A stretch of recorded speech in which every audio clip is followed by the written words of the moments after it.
Daf Yomi, tractate Horayot, page 4, Daf Dalid. It's actually in truth the third page because it starts from page number 2. But it's page number 4, Daf Dalid. Amud Aleph, top of the page with the words below me boya malaman de amar tzibur maite. Filomi boy leman damatzi maite mefas mefas. Ela fir leman dam beis mevin.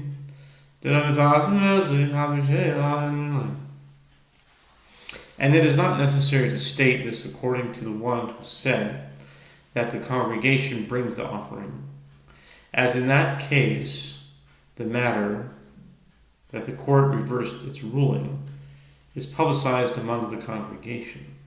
But even according to the one who said that the court brings the offering, where the matter is not publicized, that the court reversed its ruling, if he had asked, they would have told him that the court reversed its ruling. Therefore, it could be said that he associated his action with himself and did not associate it with the court, and he is liable to bring a provisional guilt offering.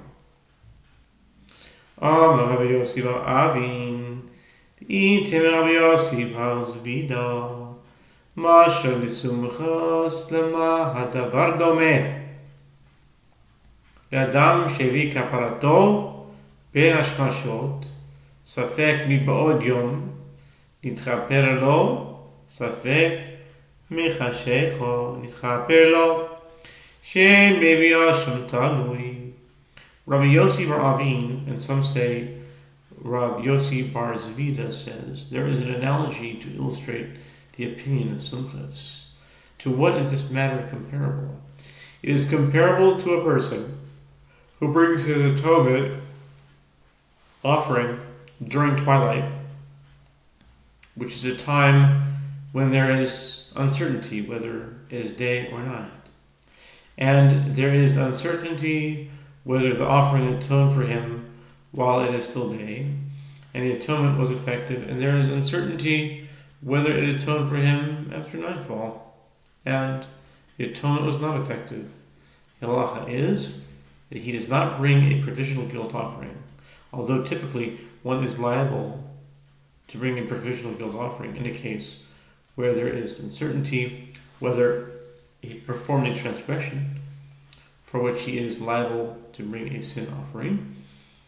In this case, since the uncertainty relates to twilight, which is an uncertainty that can never be resolved, it is not a typical uncertainty, and one is not liable to bring a provisional guilt offering.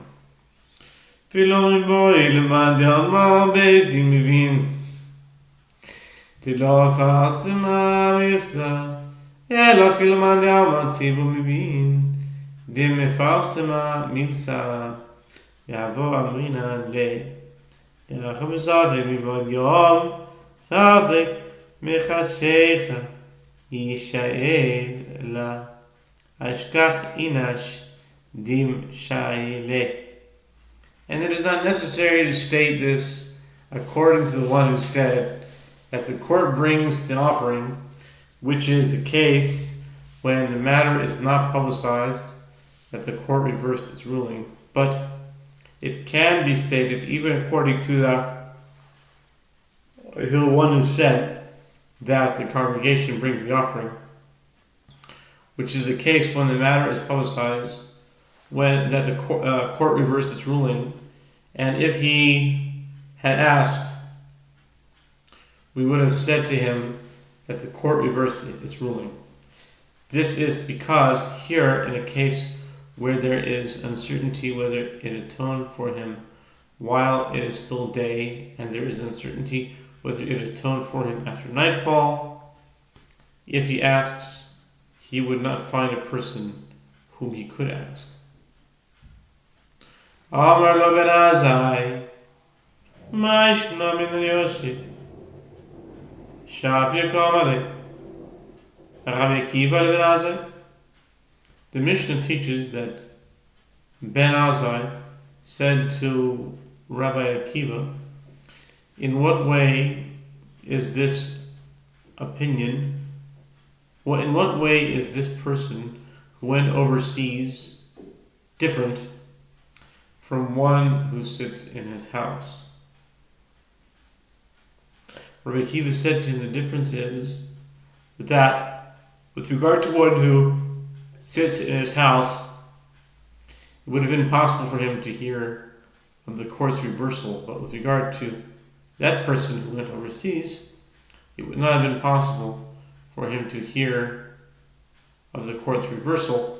The Gemara asks, Rabbi Akiva said, well, to Ben Azai, how did a scholar of the caliber of Ben Azai fail to understand that distinction? Amarava, exi b'dari gamenayu, Ibn Azai chayav, Deha b'beisei yisei, Rabbi Akiva batu, Deha exi b'dari. Rava said the reference is not to one who already went to a country overseas. Rather, it is a case of one who set out on the way, but has not yet left his city, in which there is a practical difference between them. According to Ben Azai, he is liable, as it is in his home city where he is located at this time, and there is no difference between him and one who is sitting in his house. According to Akiva, he is exempt, as he has already set out on his way.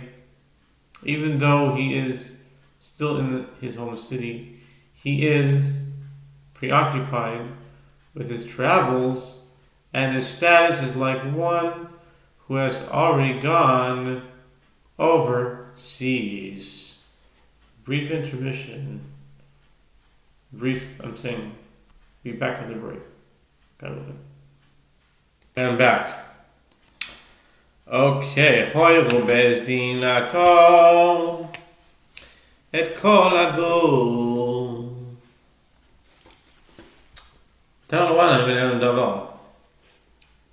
ולא שיעקר מצוות כיצד אמרו, אין נידה בתורה, אין שבס בתורה, אין עבודה זרה בתורה. יאכל חייבים, תנו לבנה דבר. ולא שתתעלה מצווה כולה, הרי אלו פטורים. The Mishnah teaches, in a case where the judges of the court issued an erroneous ruling to abolish the entire essence of the mitzvah, that is not a valid ruling, and the court is exempt from bringing an offering. This doesn't make sense to me. Is it considered like... Is it like it's considered intentional, like we made it? Is that why? It's like a wicked court. The sages taught, the verse states, and the matter is hidden from the eyes of the congregation.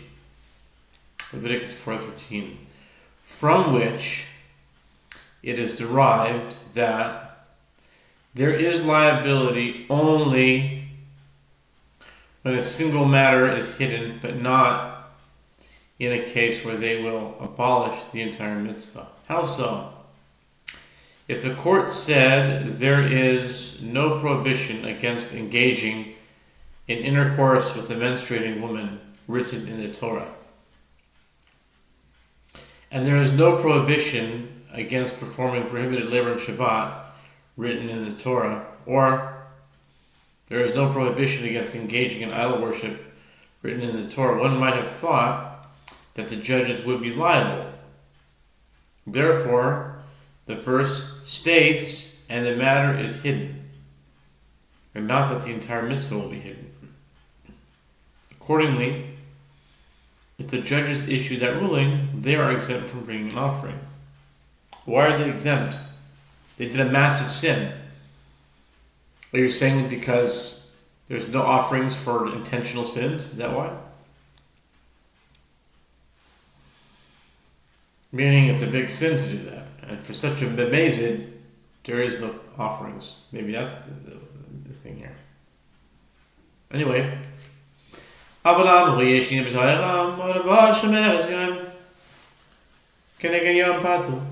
יש שבס בתורה, אבל מויסי מרשוס וליחיד, מרשוס חרם פתו. יש עבוד זר בתורה, אבל משלח ופתו. יכול יהיו פסורים, תמלה ונעל דבר, ולא כל הגוף. But if the judges said there's a prohibition against engaging in intercourse with a menstruating woman written in the Torah, but one who engages in intercourse with a woman who observes a clean day for a day, she experiences a discharge as exempt. Or if they said there's a prohibition against performing prohibited labor on Shabbat written in the Torah, but one who carries out objects from the private domain to the public domain is exempt. Or if they said there is a prohibition against engaging in idol worship written in the Torah, but one who bows to the idol but did not sacrifice an offering is exempt, one might have thought that the judges would be exempt.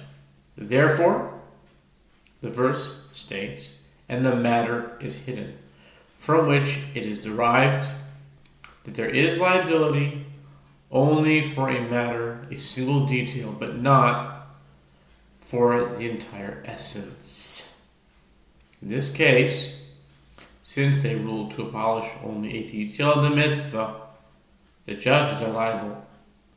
Amamal Yachayu Beturin Ibekimets Mikzat Ubitur Mikzat Beturin Uvakiras Kol Aguf Beturin B'mai Chayavin Tana Achika Kashele Ema Davar Kule Mirsa Mashma Talmud Lomar V'ne'elam Davar. The Gemara analyzes the latter clause of the Braita. The master said one might have thought that the judges would be exempt. The Gemara asks, but in a case of sustaining a portion of the mitzvah, nullifying a portion of the mitzvah, the judges are exempt. And in the case of abolishing the entire essence of the mitzvah, the judges are exempt. As explained in the first clause of the Braita, in what case would they be liable?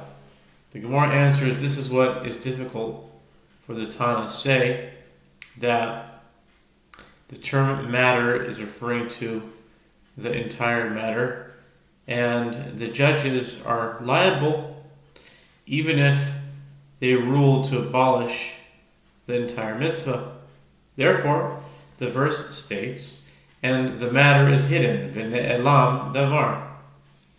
My mashma ama'ula kribe v'ne'elam midavar. The Gemara asks, from where is this inferred? Ula said, read into the verse as though the letter mem, the last letter in the word v'ne'elam, is also appended to the beginning of the word davar, resulting in the phrase v'ne'elam mi davar, meaning part of the matter is hidden, from which it is derived that there is liability for nullification of part of the matter and not for abolishing the entire matter. Chizkiya Amar Kra v'yasu achas mikol mitzvos v'lo kol mitzvos. Mitzvos tarti mashma. Amar Rav Nachman bar Yitzchak mitzvas kesiv. Chizkiya said that the verse states, and they performed one of all the mitzvot, Leviticus 4:13, from which it is inferred that one is liable for nullification for a portion of all the mitzvot and not for nullification of all the mitzvot. The Gemara asks, the term mitzvot is plural, which indicates at least two. If that is the source, there should be liability even if the judges issue a ruling abolishing the entire essence of one mitzvah, as one mitzvah is a portion of two mitzvot. Rav Nachman bar Yitzchak said, although the word is vocalized in the plural as mitzvot, the word mitzvat is written without a second vav, as though it were in the singular. Rav Ashi Amar, Yalif davar mizaken mamre, Yichsiv בזקן ממרי, כי יפלן ממך דבר, לא תסור מן הדבר, אשר יגידו לך ימין ושמאל. מה ממרי? מן הדבר, ולא כל דבר, אף בהיראו דבר, ולא כל הגוף. Rav Ashi said the Tana derives a verbal analogy learning the meaning of the term matter written in the context of the erroneous ruling from the term matter written in the context of the rebellious elder. As it is written with regard to the rebellious elder, if there shall be a matter too hard for you, you shall not turn aside from the matter, hadavar, that they declare unto you to the right or to the left, nor to the left. Deuteronomy 17, 8 through 11. Just as one becomes a rebellious elder only when his dispute with the sages is with regard to a portion of the matter and not the entire matter, and not the entire essence. Erroneous rule of the court, or the error of the judges must be with regard. So too, with regard to an erroneous ruling of the court. Let's start from the beginning. Just as one becomes a rebellious elder only when his dispute with the sages is with regard to a portion of the matter and not an entire matter, so too, with regard to an erroneous ruling of the court, the error of the judges must be with regard to a portion of the matter and not the entire essence of the matter. Amar Rav Yehuda, Amar Shmuel, Ein Beis Din Chayovin, Ad sheyoyru b'davar she'ein hatzedukin moidin bo. Aber b'davar she'hatzedukin moidin bo hi b'turim ma'itaime zilkri berafu. Rav Yehuda says that Shmuel says a court is not liable to bring an offering unless it issues an erroneous ruling concerning a matter with which the Sadducees do not agree. The Sadducees, they're so sad, you see. The Sadducees do not accept the oral Torah, and they interpret the written Torah literally. The court is liable only for a matter that is not explicitly written in the Torah or does not clearly stem from that which is written in the Torah. But with regard to an erroneous ruling concerning a matter with which the Sadducees agree, the judges are exempt. What is the reasoning for this exemption? It is a topic that you should go learn in a children's school. Since the matter of the judges ruled upon is so obvious, their ruling simply exhibits ignorance and is not deemed a ruling. Tanan, yesh nidam ta'ira b'lavar, shomeres yom k'neged yom patzul. V'mai, shomeres yom k'neged yom, ha'ketiv v'safra la, v'lamin shesoferes echad le'echad. The Gemara cites proof against the statement of Rav Yehuda, citing Shmuel, We learned in the Mishnah that judges are liable if they said there is a prohibition against engaging in intercourse with a menstruating woman written in the Torah. But one who engages in intercourse with a woman who observes a clean day, for a day she experiences a discharge is examined. The Gemara asks, and why should they be liable in that case? The halakha of a woman who observes a day for a day that she experiences a discharge is written in the Torah with regard to a woman who experienced a discharge of blood during the 11-day interval between menstrual cycles, between menstrual periods, and she shall count for herself. Leviticus 15:28. This teaches that she counts one clean day for one day she experiences a discharge, since it is written in the Torah. Even the Sadducees would agree. De Amri, Hera'a Sharia, Gemarbia Hudisira, Amanamiksiv, Esmekoira Hero. The Gemara answers, the judges did not issue an erroneous ruling with regard to the halacha of a woman who observes a day for a day. Rather, the Mishnah is discussing a case where they said the initial stage of intercourse, hara'ah, is permitted with a menstruating woman. It is the completion of the act of intercourse that is prohibited.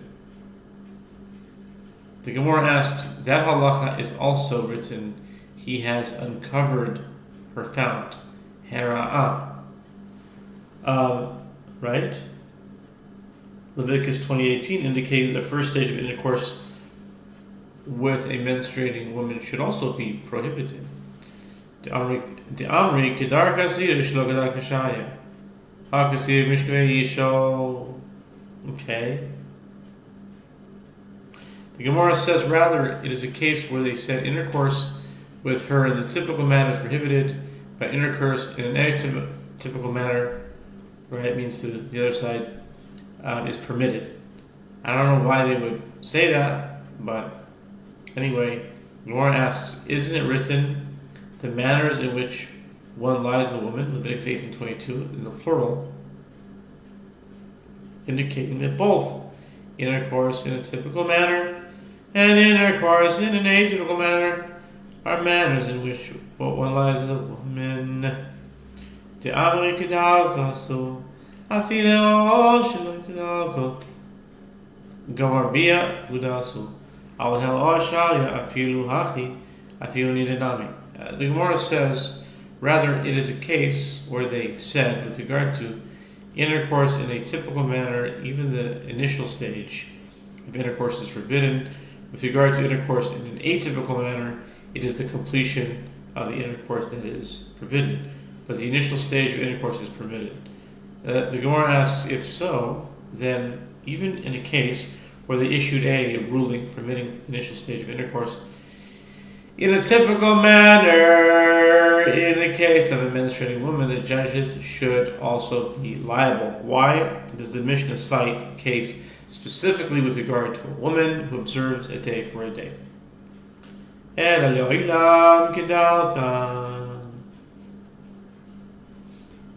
Okay. Alright. Okay. Alright. And I was talking to them, and I said, oh, Mishnah, Dava, who, Dixiva, he buys him at the Amrizav, and Havia, Dixiv, Kor, Zova. The Gemara says, rather, actually, the reference is to a ruling permitting the initial stage of intercourse in a typical manner, and the judges said, in the case of the prohibition of the initial stage of intercourse, it is with regard to an afflicted woman who experienced the discharge of blood during her menstrual period that it is written, not with regard to one who experiences the discharge during the 11 days between the end of one menstrual period and the expected start of another. And if you wish, instead, that they said a woman assumes the status of a zava, meaning one who experiences a discharge of blood for 3 consecutive days during those 11 days, only if she experiences the discharge of blood during the day, not at night, as is written, all the days of her discharge. Leviticus 15:26. Tanan yesh Shabbos b'Torah אבל מויס משוששות פרטו, והמאי, ויסע, כסיבה, לא יתויצי, מתמסה, מבתיכם. The Gemara offers proof against the statement of Yehuda by citing Shmuel. We learned in the Mishnah that the judges are liable if they said there is a prohibition against performing prohibited labor on Shabbat written in the Torah, but one who carries out objects from the private domain to the public domain is exempt. The Gemara asks, and why should they be liable in that case? With regard to carrying out in the public domain, isn't it written, neither carry a burden out of your houses on Shabbat? Jeremiah 17:22. And the Sadducees agree to that prohibition. And in brackets it says, the Amri Hotsahu Dasur Hanasam Lutar Yiboisema. The Gemara answers, is it a case where the judges said, if it is carrying the Amri Hotsahu Dasira Moshit Bezorek Shari. The Gemara answers, it is a case where the judges said it is carrying an object out to the public domain that is prohibited, but carrying an object into the private domain is permitted. And if you wish, say instead that the judges said it is carrying an object out to the public domain and carrying an object into the private domain that is prohibited, but passing or throwing an object from domain to domain is permitted. Tanan Yehoshua is Avotah Al Mishtach V'Pot V'Mai Mishtach V'Ksiva Dichsiv Lo Yishtach V'Elecha El Acher Lo Tishtach El Acher. The Gemara cites proof against the statement of Rabbi Yehuda, citing Shmuel. We learned in the Mishnah that judges are liable if they said there is a prohibition against engaging in idol worship written in the Torah, but one who bows to the idol but did not sacrifice an offering is exempt. The Gemara asks, and why should they be liable in that case? With regard to one who bows to an idol, isn't it written in the Torah, as is written, you shall not bow to another God? Exodus 34:14. The Amri Ki Yasir Shtachavaya Kedalka Avashilo Kedalka Shaya Ibaya Sema Damri Shtachavaya Gufa Kedalka Who the Asyaris Be Pashut Yidayim Reglayim Meha Hishtachavaya Tiles Ba Pashut Yidayim Reglayim Shaya. The Gemara answers that the reference is to the case where the judges said when bowing is forbidden is when it represents the typical manner of worship of that idol. But when bowing is not a typical manner of worship, it is permitted. And if you wish, say instead that the reference is to a case where the judges said, with regard to bowing itself, it is when it is performed in its typical manner that it is prohibited. What is the typical manner of bowing?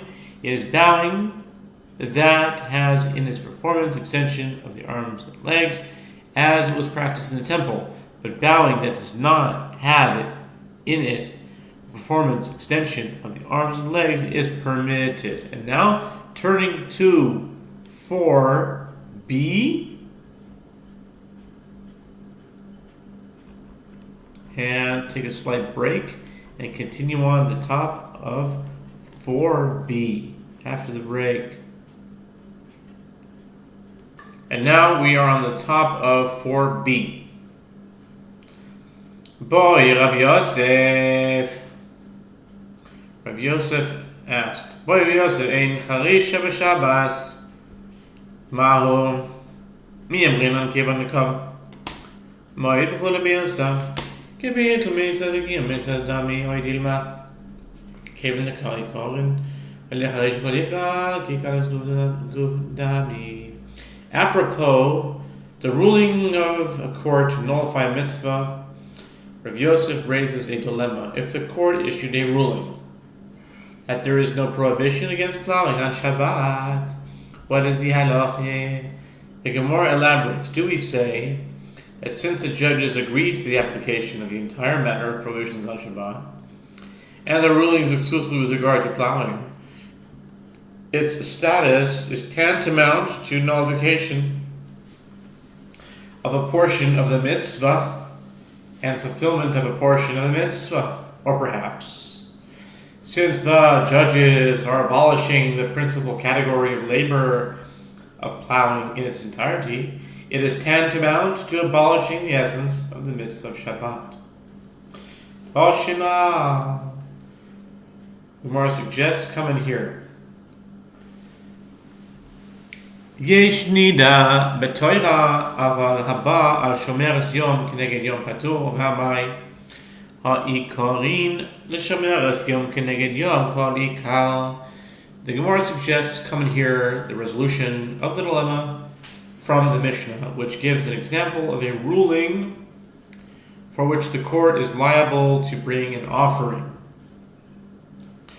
There is a prohibition against engaging in intercourse with a menstruating woman, written in the Torah, but one who engages in intercourse with a woman who observes a clean day for a day that she experiences a discharge is exempt.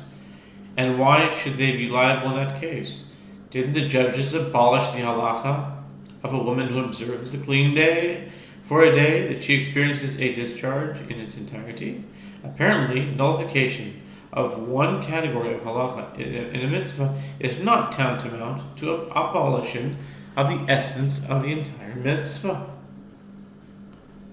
Rav Yosef, Shomeres Yom,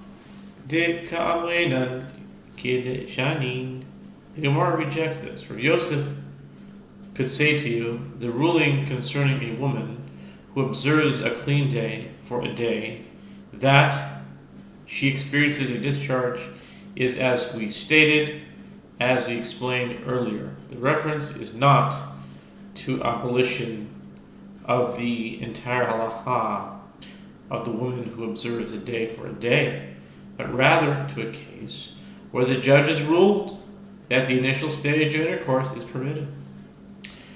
Tashima, yesh Shabbos b'Torah. The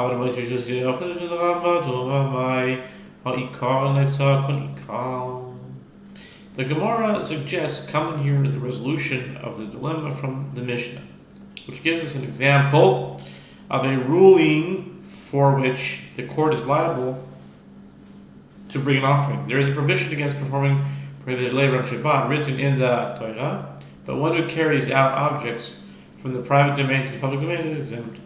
And why should they be liable in that case? Didn't the judges abolish the halacha of the principal category of labor of carrying out in its entirety? The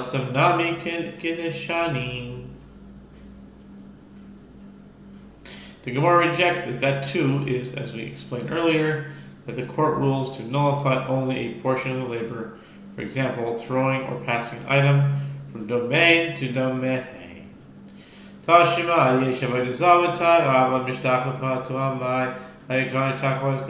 Gemara suggests, coming here, a resolution of the dilemma from the Mishnah, which gives an example of a ruling for which the court is liable to bring an offering. There is a prohibition against engaging in idol worship written in the Torah, but one who bows to the idol but did not sacrifice an offering is exempt. And why should the court be liable in that case? But didn't the judges abolish the halacha of bowing in its entirety? Just say bowing too is, as we explained earlier, that the court rules to nullify only an aspect of bowing, not to abolish the prohibition against bowing in its entirety. Apropos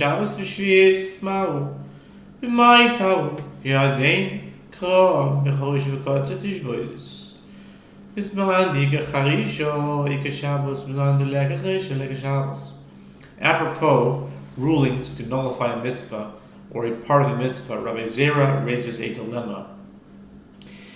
If a court issued a ruling that there is no prohibition against performing prohibited labor on Shabbat during the sabbatical year, what is the halacha? Before seeking to resolve that dilemma, the Gemara asks, with regard to what matter did they err that resulted in that ruling? They erred with regard to this verse, written with regard to Shabbat, in plowing, and in harvest you shall rest. Exodus 34:21.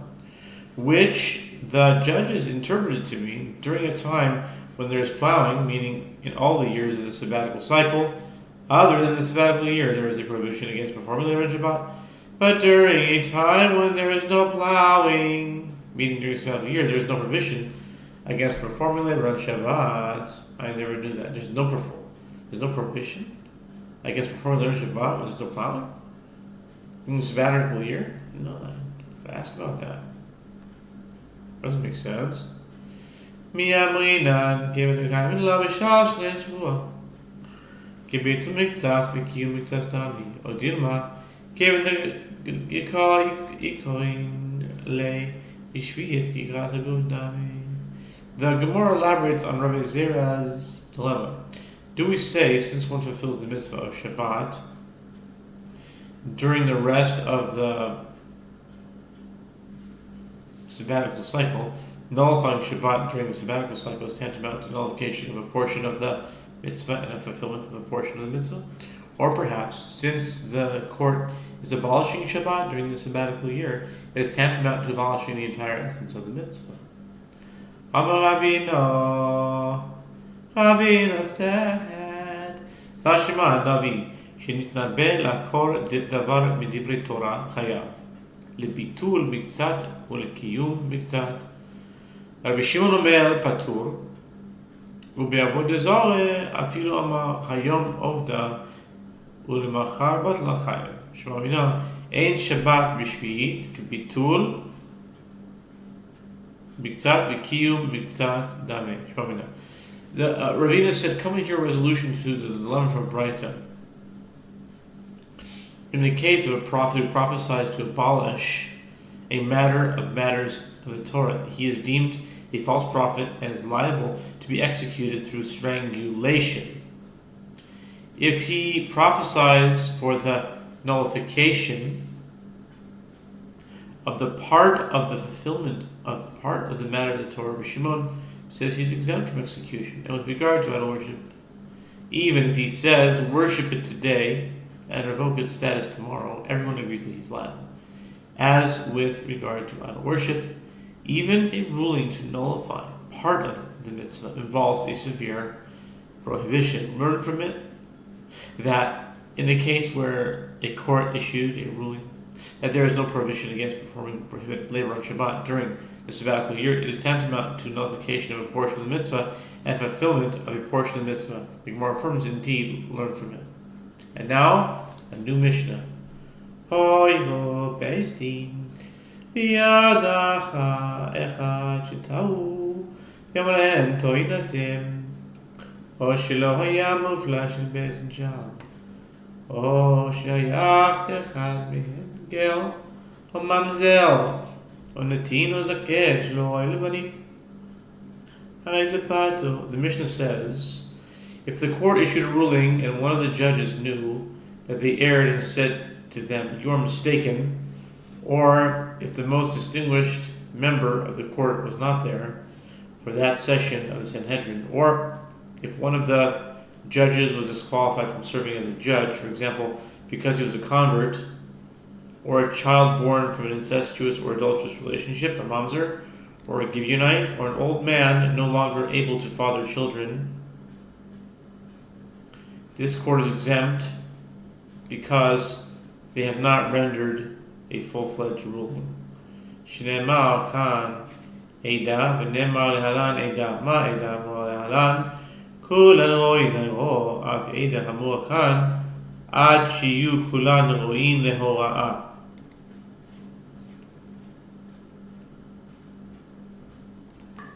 Okay. This is derived by means of Rabbanashi as assembly as stated here with regard to a court that issues an erroneous ruling, and if the entire assembly of Israel shall act unwittingly, Leviticus 4:13, and assembly is stated here there with regard to the halacha of one who commits murder unwittingly, and the assembly shall judge between the one who struck and the blood redeemer. Numbers 35:24, just as in the assembly stated there. With regard to unwitting murder, all the judges must be fit to issue rulings. So too, in the assembly stated here, with regard to the court that issued an erroneous ruling, the court will not be liable unless the judges will be fit to issue rulings. Now the Talmud, the Gemara says, או שלא היה מופלא של בעצם שם מנהלן. אמר שייז ונתן דרבי רבי ישמעאל מפני מה אמרו הורו בדבר צדוק מועדים בוי בתורים מפני שהיה להם ללמוד ולא למדו לא היה מופלא של בית דין שם נמי בתורים מפני שהיה להם ללמוד ולא למדו. The mission teaches or if the most distinguished member of the court was not there, the court is exempt from where do we drive halakha, or she said, and likewise the school of Yishmael taught. For what reason did the sages say if the court issued a ruling with regard to a matter with which the Sadducees agreed or the judges are exempt? It is due to the fact that it was incumbent upon them to learn the halacha, and it is written explicitly in the Torah that, and they did not learn it. Similarly, in a case where the most distinguished member of the court was not there, and the judges also are exempt, and it was also incumbent upon them to learn, and they did not learn. The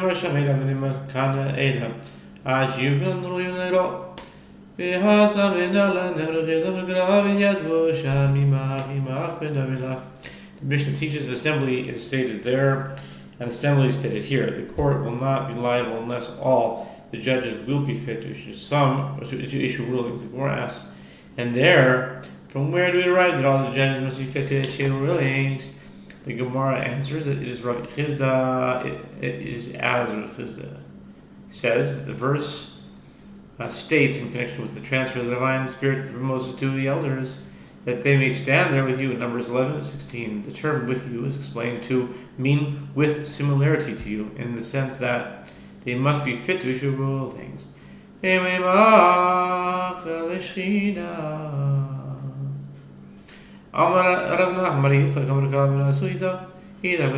Gemara challenges and say that the term with you means that they should be like Moses in that they will be all fit for the divine presence to rest upon them. Rather, Nachman says that it is derived from the verse states in the context of the advice that Yitro gave to Moses, and they shall judge the people at all times, and ease your burden from upon you, and bear it with you. Exodus 18:22. With you is interpreted to mean similar to you.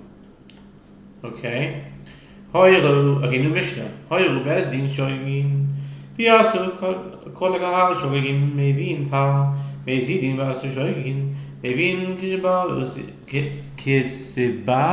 kisba usiira shogin basu mezidin harei lutorin. Mishnah. The judges of the court issued an erroneous ruling unwittingly, and the entire congregation performed a transgression unwittingly. On the basis of the ruling, the court brings a bull. As it is stated in the Torah, with regard to an unwitting communal sin offering, if the court issued the erroneous ruling intentionally, as they knew that their ruling was incorrect, and the congregation performed a transgression unwittingly, on the basis of the ruling of the court, each member of the congregation brings a female lamb or a female goat as an individual sin offering. If the court issued the erroneous ruling unwittingly, and no.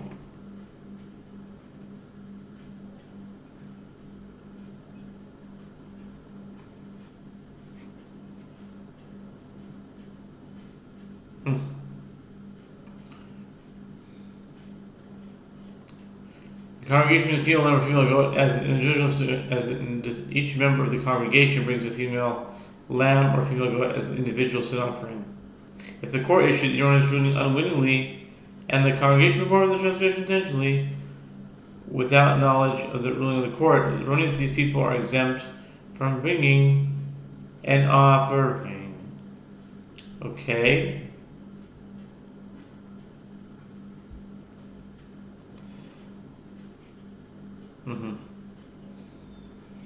Now the Gemara says, "Shogigin vasu mezidin ha'elu betuin."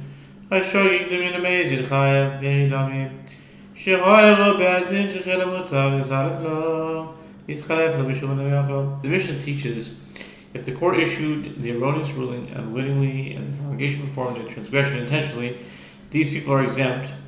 The Gemara infers, but if the person performed a transgression unwittingly in a manner similar to that of an intentional transgression, the court is liable. And what are the circumstances of the performance? It is a case where the court issued a ruling that forbidden fat permitted, and the forbidden fat became confused for a person with permitted fat, and he ate the forbidden fat.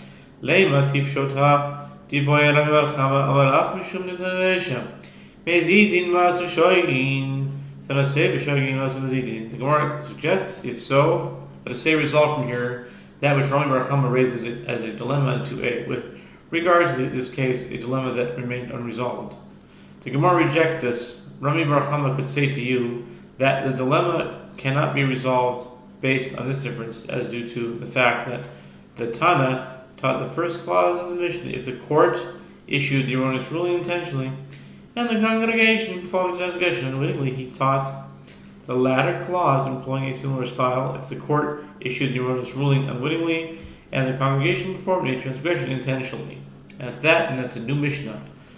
Horu berzi masu kolakal oru uruban al bihen mevi'in par v'izzohe mevi'in par v'sa'ir divrei Rabbi Meir. Rabbi Yehuda Omer shnayim asar shvatim mevi'in shneim asar palim v'izzohe mevi'in shneim asar palim v'shneim asar zirihim. If the judges of the court issued an erroneous ruling, and the entire congregation or majority thereof performed a transgression, on the basis of the ruling, the judges bring a bull as an unwitting communal sin offering. And if the erroneous ruling involves idol worship, the judges bring a bull and a goat, as is written in the Torah, see Numbers 15:24. This is the statement of Rabbi Meir. Rabbi Yehuda says, it is not the court that brings the offering, it is the people. 12 tribes, each of which performed a transgression, bring 12 bulls, meaning each tribe brings one, and for idol worship, they bring 12 bulls and 12 goats. As each tribe is a congregation.